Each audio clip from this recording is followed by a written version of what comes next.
Hey everybody, this is Steven. And this is Scooby.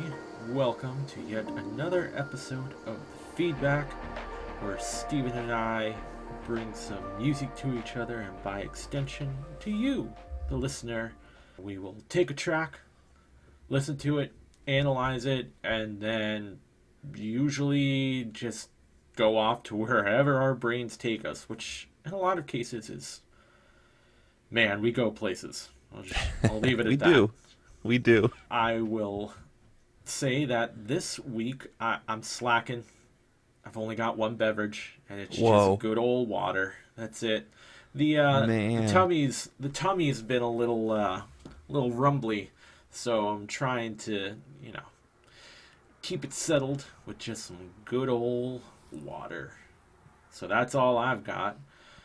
What do you have to drink, Stephen? And what is our song du jour? So I will say, nice use of French. You've been using a lot of French today. What's up with all that? You going Dude, somewhere? no, I've been playing Claire Obscure Expedition 33, and that game is super French. It's very Ah. fucking French, Alright, and well I understand. yes, that it's worming its way into my brain, and I'm gonna be stuck on it for a while. I think. Well, I will say this. Usually they say that video games bring out the worst, but this one's teaching you French. Yeah. A little bit. Well, you made me feel like an overachiever today with my drinks because, again, I brought myself a juicier bomb because, as we discussed, we buy beer on occasion to have on occasion, and it's usually only when we're recording. So I'll crack that open. And I've also got, we talked about this before. Mountain Dew has like a bunch of Baja Blasts Yes. and how there's all these different ones. I think I brought this one once before, but I have Infinite Swirl, which technically isn't a Baja Blast, but it's a pineapple berry Mountain Dew. So it kind of feels like it should be in the Baja Blast family. Maybe it's like that third cousin that you don't talk to, you know? Yeah. And then, of course, my water because I'm going to get dehydrated because we talk a lot. And since it's my song today, I might talk even more than ever. I'm going to take a quick sip of water, actually. I was going to say, high quality H2O for a little Bobby Boucher action. I mean, I could be drinking Gatorade, but just sticking with H2O. It's the best of the best. Now that we have already successfully gotten off track and are back on track, we are going to listen to a song by Vampire Weekend today. And that song Okay. is Sunflower. I do not know this one. So my experience with Vampire Weekend is I think I only ever listened to their first two albums, and that's like as far as I got. Well, that kind of makes sense. Their first two albums came out, and then they kind of went on a quick hiatus after that.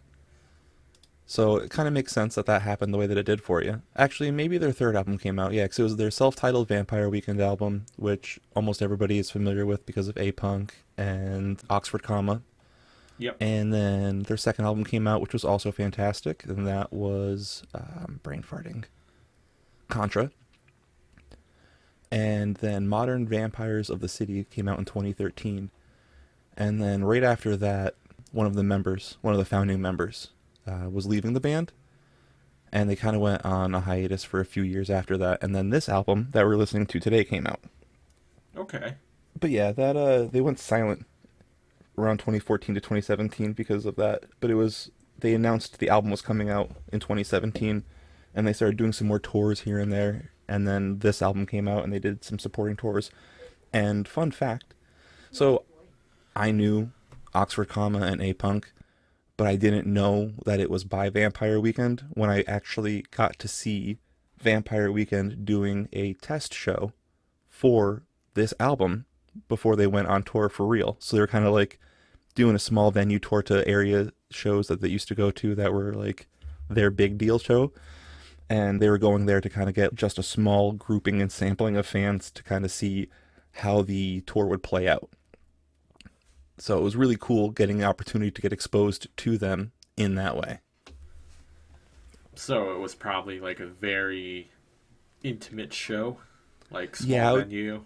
I was gonna say there's probably like it was a small town and it was like a small town theater, so I want to say like 150 max, maybe 200 total, because it was like a performance stage with a balcony and every little private booths on the side too, like an actual similar to the Kirby Center, which I know doesn't do anything for anybody but you and me, but But have I've been to quite a couple shows at the Kirby Center, so I get it. That's a deep cut. that is, I don't know a better way to explain that kind of a venue, but like it was like four operas, I guess you could say, or like ballets and plays and shows like that, but it could also host bands because it was made for that kind of performative pieces, right? Makes sense.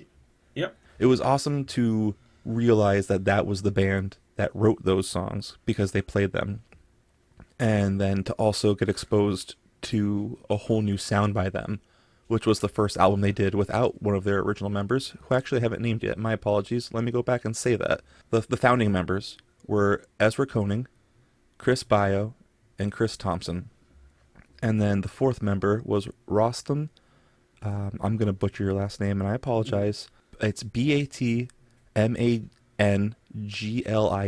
So I'm going to say it's Batmanglij. Batmanglij? I'm not positive, but they're mononymously known as Rostam. So we'll just stick with that for obvious reasons. Yeah. But even with his departure, he was still a part of some of the songwriting and production of the sound as well. So that never really changed. One thing that I couldn't find too much about, but I'm sure bigger, deeper fans than myself would have a better explanation for this. So the current band members are listed as the first three that I mentioned before, Ezra, Chris, and Chris. But they also tour with another five members so that they have like a big band presence. And those members are Will Canzaneri, Garrett Ray, Colin Kilala, Brian Robert Jones, and Isabel Hagen. And they kind of give them a much bigger full sound, which I think is fantastic. If you've ever seen them live, I've seen them do it before a few times. I'm going to assume it's their one of their calling cards. But what they like to do is like they'll come out and play a song or two with the original three members in front, and they'll kind of like play a little bit, and then they've like dropped a curtain, and the rest of the band is behind the curtain, and like as the curtain drops, the song starts. So it's like a little bit of like a big reveal, and I really like that they do that. The reason that I said I might have like a super fan out there that can help us out with this, like touring musicians aren't listed as quote unquote everyday band members. They're just for coming in to do backing vocals and the performative pieces with keyboards, saxophone, other guitars, violin, etc. Any of the instruments, because they play tons. I wrote down some other little things about this. So this came out in 2019, which I'm pretty sure I already mentioned. I think I mentioned this as well, but it is their fourth album. They do have a fifth out now, because they actually took another like 5 years off and released an album in 2024, and that was their fifth album. And that was the album that came out, the very next album that came out after this. I think they had some EPs or some other little things that were going on. I could be wrong, so don't quote me on that one. I can look into that as we're listening to the song. They seem to be forming a pattern of taking a few years off between each album that they put out now. But honestly, I know I'm getting ahead of myself here because we haven't listened to it yet, but if they keep putting out the kind of music that they are every 3 to 5 years, I don't care. Let them take 3 to 5 years, right? Like, Yeah. at least I know it's coming. Listen, if you there are some bands that I have spoken about that I am a fan of that I have been waiting for 13 years for their next album. So Streetlight like, Manifesto. yeah. I mean, it's probably what it feels like to be a Tool fan too. That's how long did people wait for Fear Inoculum? I couldn't tell you, but a long 2001? time. I think it was like 16, 17 years. So, yeah, you know. Kudos to them for sticking around. Yeah. This was the second single off of this album, too. So this one kind of came out kind of early. So it's definitely more of their well-known from this album. And I don't really care because my kid's been listening to it a bunch lately. And I always love when it's on.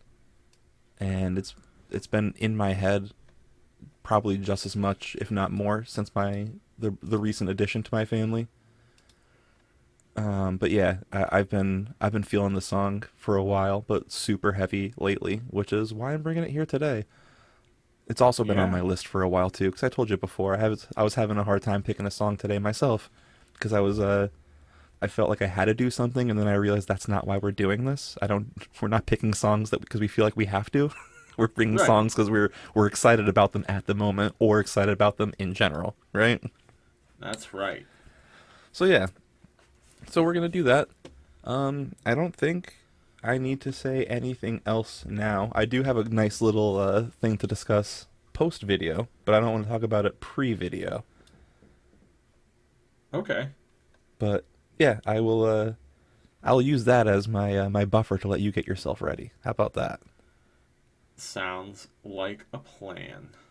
Cool. Well, hopefully you have been successfully teased and are waiting for us to satiate your appetite with the song Sunflower by Vampire Weekend.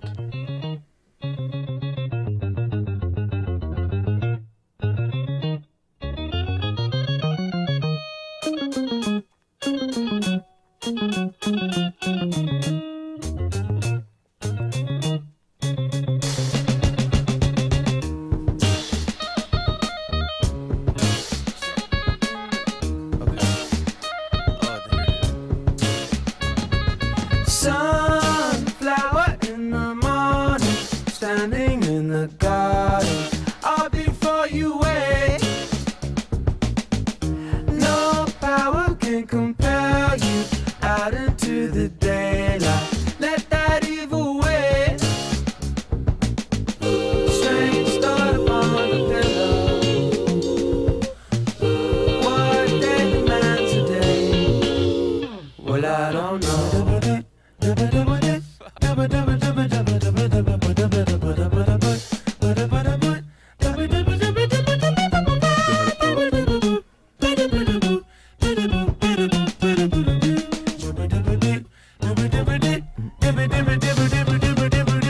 Sunflower in the evening, standing in the garden, taking up that space. No power can compel me back into the daylight. Let that evil wait. Strange thought upon the pillow. What day demands a day? Well, I don't know.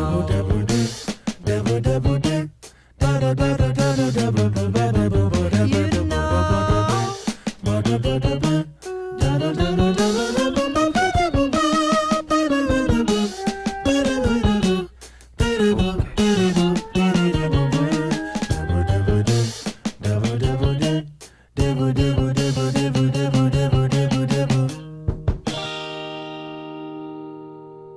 All right. So while I let you get your thoughts together, I mentioned before that I wanted to mention two things. Something that you are now aware of because you were watching the video, but for those of us that didn't watch the video right now and are given the homework assignment to go back and do so, you will find out that this song was actually directed, or the music video was directed by Jonah Hill of Superbad fame, in case you were unsure of who he was, and also features cameos by Jerry Seinfeld.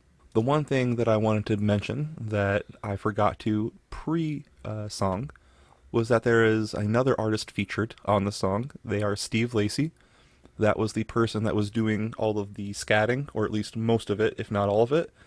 They are also an American rapper, singer, guitarist, and record producer, and they are most famously for being on the band The Internet. I think that's all I needed to cover because I forgot to cover it before. What were your first thoughts?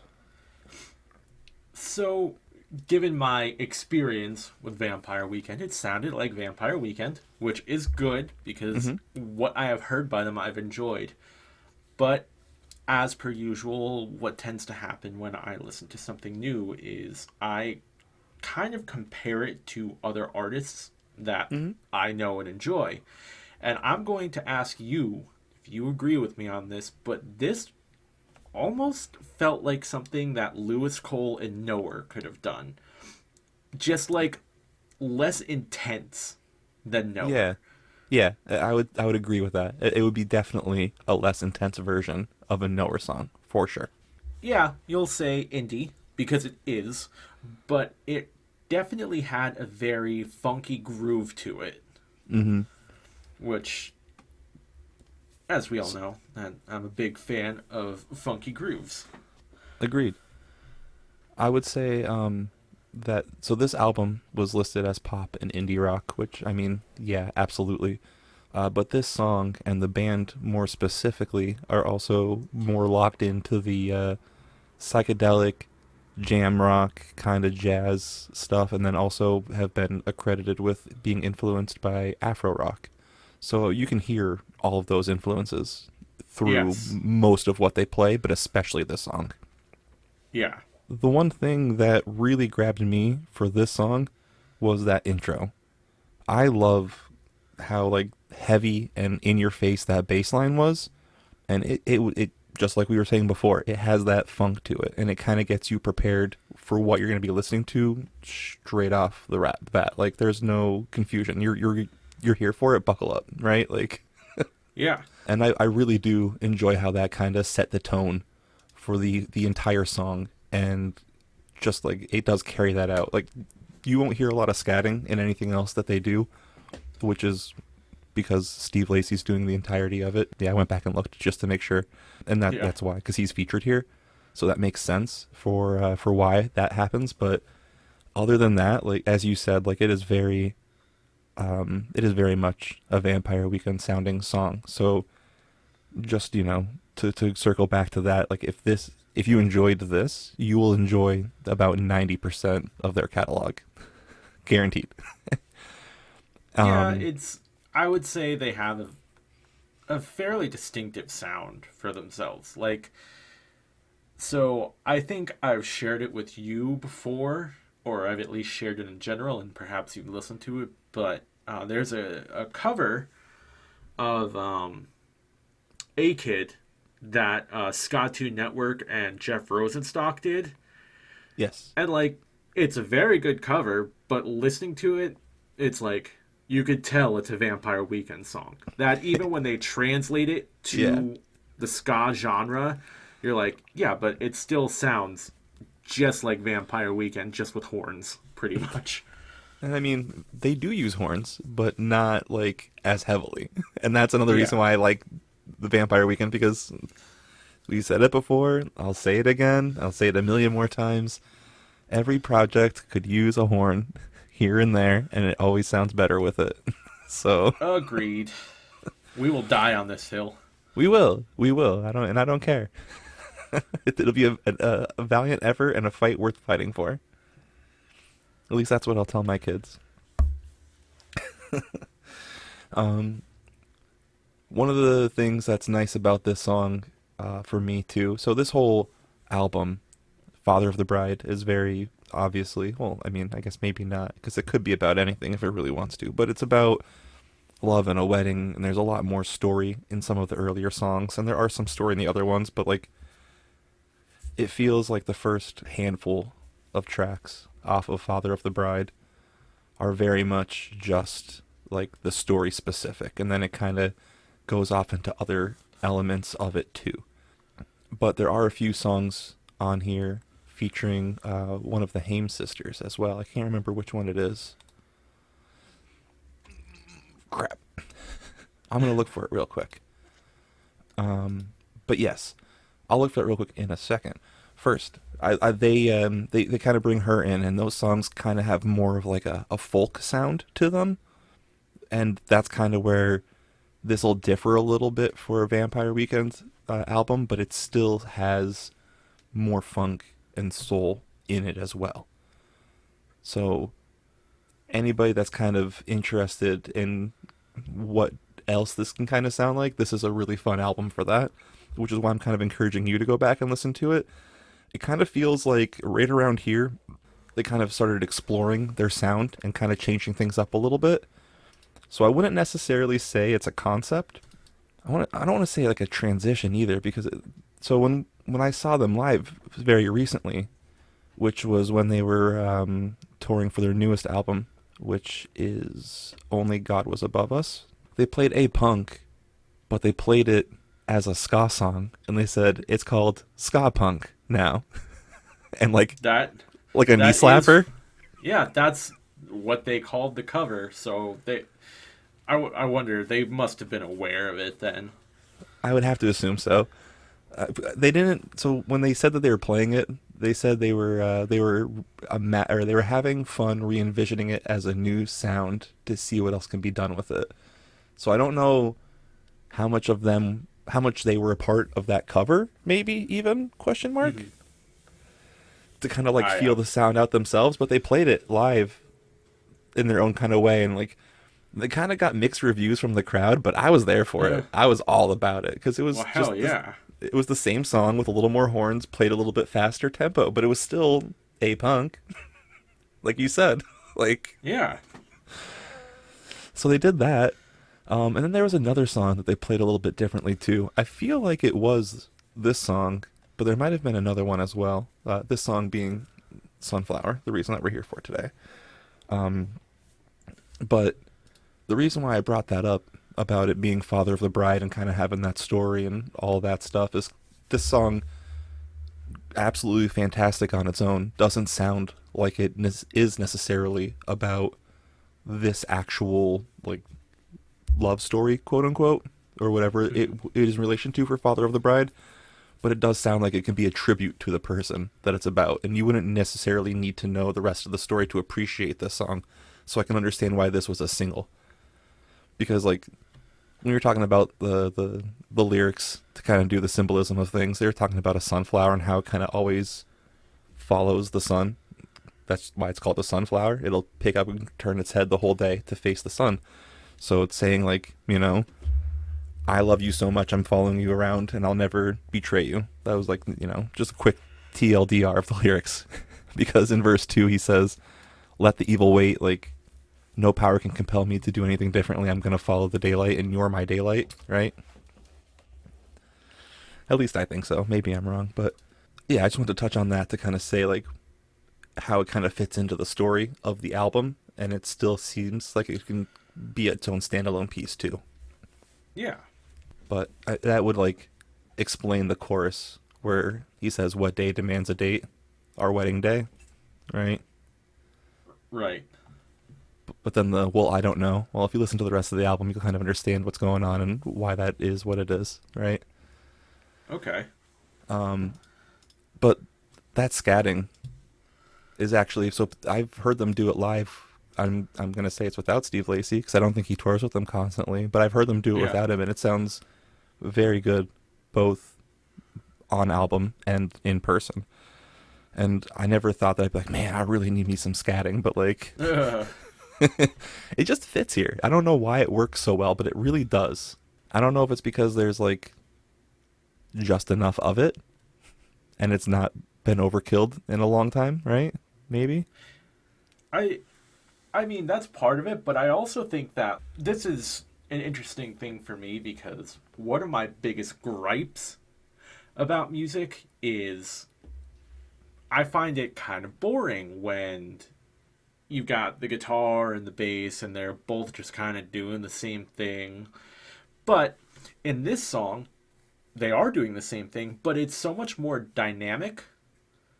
And then when you layer in the scatting on top of it, it's like the entire band is just sort of locked into a groove that just bounces along, and it it moves forward so well that it just catches your ear. And scatting is basically using your voice as an instrument as opposed to using words. So by doing that, it's just locking in that synchronicity with the guitar and the bass where they're all doing the same thing and it just flows super well. Yeah, I agree. Absolutely. That's very well said. It's a really good like kind of break in what would be the monotony of some cases if it were just another chorus too, right? Yeah. A nice little a different kind of like a instrumental curveball because like you said, you're using the voice kind of like an instrument at that point, right? Yep. But yeah, I really do like all of that and all those elements that kind of bring it all together for me. I think if I heard way more scatting, or even like more aggressive scatting, because we know that can go crazy hard, right? Yeah, everyone knows the Scatman. Scatman John? Hell yeah. Scatman John. I think I know that. Isn't that what's that from? It's I remember it from Basketball, but it was also just a big hit on its own. I'm sure it was in so many movies. I was gonna say I feel like I saw it somewhere. I feel like it was on South Park. Would it be something that was on South Park? Probably. Well, maybe. Basketball is right. Trey Parker, and That's right. So that's right. That's probably why I think for that. Because fun fact, I Real could hear Big their Fish voices. is also in that movie. So who is? I'm sorry. Real Big Fish. They're fucking Because- everywhere, man. Yeah, the made up team in that movie is called the Beers. So of course they have Real Big Fish playing Beer as their theme song. That makes sense. And any excuse to put a little, ska into a movie that came out when ska was in every movie. Yep. It just so happened to feature the band. Oh, man. So, do you know offhand if Jonah Hill does a lot of music video directing? Or was this like his first thing, maybe? Or only thing, maybe? I could not tell you. I have no idea. I wasn't sure if like maybe his name was used a lot in the music video world or anything like that. I cannot say. That's fair. That's fair. To Jonah Hill's IMDb page. I'm kind of trying to look it up right now, but like, obviously everything on this is telling me about what he did as an actor. I'd have to do way more than just skimming on his Wikipedia page. Yeah. Oh, apparently he has a kid. Did you know that? Nope. Yep, Jonah Hill has one kid. Good for him. Right? One thing that I found out today with Scoobs pre-show was something that caught my eye when I was reading through the wiki page about Vampire Weekend, was that the lead singer, Ezra Koenig? Koenig? I don't know. Koenig? Ezra. Koenig? I don't know. Koenig. That sounds way better, actually. Maybe that's what it is. I apologize. I am not someone that is great at learning or reading names. I'm also really bad at remembering names. Ezra was credited as a producer for Beyonce's song Hold Up off of Lemonade. And I love Lemonade. And Hold Up is a really, really good song. I mean, they're all really, really good songs. But it's definitely one of the best songs off that album. And knowing that now, I can definitely hear like his influence on it. Like both lyrically and musically. I'm not sure how much of it he did, but I'm going to assume both. I mean, that's really cool, though, that he's got such a distinctive style that when applied to a very popular and influential artist, you can still pick it out. Yeah, absolutely. I'm definitely going to have this song on the playlist that when it comes out later, the one by Beyonce. So this way everyone can hear it and kind of be like, oh shit, okay. So this way, you know, if you don't already go out and do it on your own between now and me releasing the playlist, it is coming, so you don't have to. Don't worry. I'm actually So the song, a demo of Hold Up, was actually, there's like a simple track containing just a chorus, was first written and recorded by Diplo and Koenig in 2014. I know Diplo. I know of Diplo, at least. Sorry, my ADD kicked in and I wanted to read this because like, now I'm obviously very interested and invested, and I did the thing I said I would never do, and I got myself purposefully distracted. So, just, because I think this is very interesting, and I love the fact that I just learned this today, I'm going to share it with the class. Hey, man, it took like 30 weeks. Right? Everybody gets one. Well, thank you. I think that's pretty good. So I read before about the demo. So it talks about him being the indie rock band Vampire Weekend. He was interested in the opening of Can't Get Used to Losing You by Andy Williams, played to him by Diplo and wrote a hook around it. And the lyrics include a slight rewording of the chorus of Maps by Yeah Yeah Yeahs that Koenig had tweeted years prior. Beyonce, having heard and liked the demo, gave it to various songwriters to get the best ideas for building on it. How cool must that be to just be like, I don't know, I came up with this thing, I think it's pretty cool, and then fucking Beyonce is just like, yeah, I like that. I'm gonna use that. As inspiration for a whole song. Yeah. That's just awesome. But yeah, there's less than 3 degrees of separation from Vampire Weekend to Beyonce. Yep. It's actually 1 degree of separation. Pretty much, yeah. Which is bonkers. But it's also cool to know, and the reason why I wanted to read it and I had to share with the class is that another absolutely fantastic song that we're probably going to listen to just because of how epic it is Maps by the Yeah Yeah Yeahs. That is such a good song. Like, absolutely above and beyond phenomenal. So it's interesting to know that he took those lyrics and reworded them to make the chorus that got Beyonce hooked on writing a whole song about it. So credit also to the Yeah Yeah Yeahs. Yeah. I'd just like to say before I go back to you to see if you have anything else is definitely listen to all 5 albums by the Vampire Weekend when you have a chance.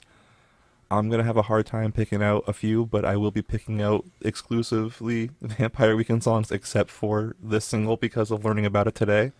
I will be sharing the single on that playlist as well. Was there anything else that you had today about the Vampire Weekend or Sunflower? Or even any questions that I might be able to answer, since I always like to propose you questions. I don't think so. It's one of those songs that I think if I heard it on its own, if you hadn't shared it with me and say I was just listening to Spotify and it came up, I would click like on it. Like, I'd just be like, ooh, like this is a fun little track that definitely has a sort of, I kind of want to use the word meandering, and I think it's just, the reason I want to use that word is because of the way that the instruments and vocals all kind of flow together, because it's kind of got a stop-start rhythm, especially during the scatting section. Mm-hmm. And it's like almost like a stutter step type of thing. I'm actually glad you mentioned that because I apologize for not even commenting on it before, but you reminded me that bass line is like the most consistent part of the song because that stays like very nice and smooth the whole time. But then like the guitar kind of has like those flutters when it gets to the high notes, like the right? Yeah. Yeah. That is part of what makes it unique because I kind of always like when an instrument other than the drums is the one that's driving the song forward. Yes. Yeah, I remember talking about that before with you. I agree. I like that. I like having something else kind of, be the limelight. Yes. I remember there was something else. I called out that Jerry Seinfeld is a part of it. I have no idea why, but Jerry Seinfeld is a part of it. Yep. Fab Five Freddy is also someone who's in there. I don't know who they are, but they're Fred Braithwaite. Is their real name or their whatever their government name. They're an American visual artist, a filmmaker, and a hip hop pioneer. He's one of the architects of the street art movement. So damn. Okay.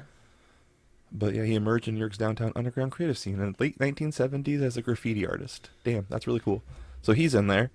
And the whole music video was filmed at Zabar's and Barney Greengrass on the Upper West Side in Manhattan. There's a lot going on. Yeah. In the video too. Jerry Seinfeld and Jonah Hill and just a lot of different stuff happening there. Tons of like abrupt flashing and like backing around too. Not like enough to be like an epilepsy warning. Maybe there is. I'm not sure. Just a quick heads up. There's not necessarily strobes, but there's almost like that like disjarring like pictures going side to side because like then I don't know. It was really nicely done for imagery, but like you said, there's a lot. Yeah.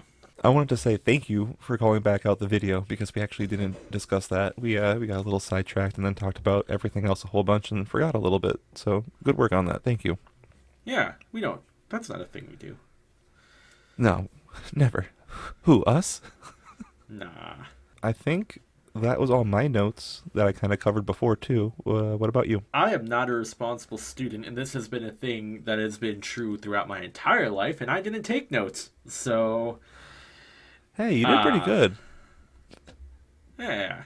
That Well, give- that has also been my academic success. Pretty good. Not amazing. Not terrible. It's pretty good. You know what? I'm gonna give you a gold star today for improvisation. How about that? Hell yeah. See, you couldn't get graded on that in high school or wherever else you went to school unless you went to an improv school, which I don't think that you did. No. All right, see, that's the I problem. would be terrified to go to an improv school. I'm not funny enough. I'm not smart enough. I'd be terrified.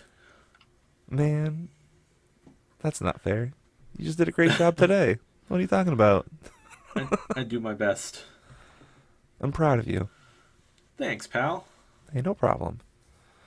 But I would say that that's going to bring us to the fun part of our show, where I ask you to listen to this pre-recorded version of me telling you about social media. That's right, because important long-winded information and ADHD don't mix. But I hope if you've made it to this point, you like what Scoops and I are doing, and hopefully you like it so much you want to shout it from the top of a mountain. But it would be a whole lot more helpful if you told your friends about us instead. Word of mouth or listening with someone is our favorite, but social media is also great, and you can interact with us there too. So please come by our Instagram, Blue Sky, or Facebook, where you can find us as The Feedback, or on Twitter, formerly known as Twitter /X, at @thefeedback_PC, to see what's coming next, suggest a song, talk about our latest episode, or just talk about anything. And I hope now that you have gone and done all the things that past Steven has requested that you do, such as follow, like, share, subscribe. That's the more concise version, I guess. And I think that's gonna wrap it up for us. I don't have any final thoughts because my brain is pudding. Do you have any final thoughts? Other than I want to make sure you don't forget and give ample credit to our opening God and damn it. closing song, brought to you by Exile. Today's song is called Egg, and he allows us to use it with free use if we give him credit like we're doing right now. Ooh, that feels weird. Hearing I you feel like do I did a that. pretty good job of copying you, right? You did. You did a great job, which is good because, like I said, my brain is pudding, and it totally slipped my mind. So Hey, that's okay. good. It's better than the first time when I just said shame, shame, and booed you. Yeah, you picked up the slack instead of shaving me this time. Like, what are real friends for? That's right. All right. Well, now that that has been taken care of, thank goodness, I think that's gonna do it for us. I would have to agree. All right. Well, thanks for listening, everyone, and join us next week for whatever we dig up next. Goodbye.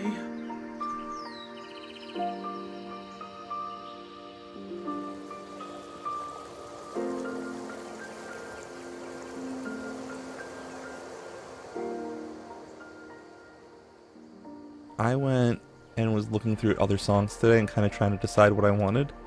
And one of the Genius.com pages that gave lyrics had like 50% of a song. And it was like, it said that it was like, oh, and then another part was saying that it was sampled. There was a sample of a Jay-Z song in the song. And I tried to hear it and I could not hear what they were talking about. So I don't know if that's real or not. Now I'm starting to worry about my sources. Starting to think like the stuff I've been relying on this whole time is actually not that reliable, and I've been spewing garbage. I'm spiraling. Everything's fine. We're gonna be okay. Fuck. I gotta look at the lyrics and make sure they They look right nice.